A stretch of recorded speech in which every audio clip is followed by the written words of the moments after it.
राधे राधे सकाल उठी उपमा घुकुनी खाई बाहर जाइली छतु आने कारण घरे आज बना हबार थिला छतु एठी टिके मिछुटारे मसला को कचकच करदेली तापर छतु पकईकी टिके ताकू घांटी देली तापर बनी जाइथिला हमर लंच आज लंच बहुत सुस्वादु थिला कारण स्नेह श्रद्धा टिके अधिक मिसिला पर लागिबनी टेस्टी तापर मु बाहर जाइथिले टिके बाहर को आ बाहर जाई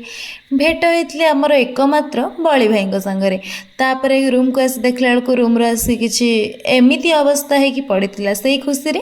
मुझे कौन किसी भी गोटे करदेली कारण मुझे जानी मत ही एवं चा कराणी बनबार अच्छी तो तुरंत झाड़ू मारिकी जाइए गैस चूल्हा सफा करिकी बासन एत सारा जो मुही माजिबी ना फटाफट माजी देकी सफा कर देती रूम भी मु क्लीन कर देती मात्र 5 मिनिट रे तापर एत सब कर ओबियसली मुझे थकी जीवी ना तो चा तो मु निहाती पीबी चा पी सारा पर मुझे हसुची गाइस सेटा भी ब्लिंकिट पार्सल धरिकी गेस गेस व्हाट कारण एत सारा जो आपण चिप्स चॉकलेट एंड बिस्कुट देखुंत आपको आमर बलिबा ही देते तो ओबियसली मुझे खुशी हेबी ना एत सारा चिप्स मत भी खाइबार अच्छी तो से ये मुझे एंड कर ब्लॉग को देखा कालीर ब्लॉग रे।